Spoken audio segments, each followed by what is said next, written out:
চট্টগ্রামে আইনজীবী সাইফুল ইসলাম আলিফ হত্যায় জড়িত সকলের শাস্তি নিশ্চিত করা হবে জানিয়েছেন ধর্ম উপদেষ্টা ডক্টর আফম খালিদ হোসেন। সকালে চট্টগ্রামে আলিফের কবর জিয়ারত শেষে পরিবারকে সমবেদনা জানাতে গিয়ে তিনি কথা বলেন।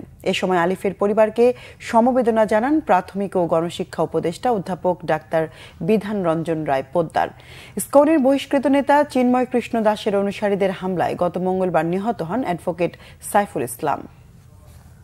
অ্যাডভোকেট সাইফুল ইসলাম আলিফের যারা হত্যাকারী তাদের আইনের আওতায় এনে তাদের দৃষ্টান্তমূলক শাস্তি দেওয়া হবে। সেটা ব্যক্তি হোক, সংগঠন হোক, তদন্ত চলছে এবং ফুটেজ আছে, ভিডিও ফুটেজ আছে। ফুটেজের মাধ্যমে আমাদের চৌকস তদন্ত দল এবং intelligence agencies, law enforcing agencies তারা কাজ করে যাচ্ছেন এই গভর্নমেন্টকে বিব্রত করার জন্য। একটা গোষ্ঠী তৎপর। তো আমরা কোনো ক্রমেই আমাদের অভ্যন্তরীণ সৌহার্দ্য, সম্প্রীতি, শান্তি, শৃঙ্খলা যাতে বিনষ্ট না হয়, বহাল থাকে, এর জন্য আমাদেরকে অত্যন্ত সজাগ এবং সচেতন থাকতে হবে।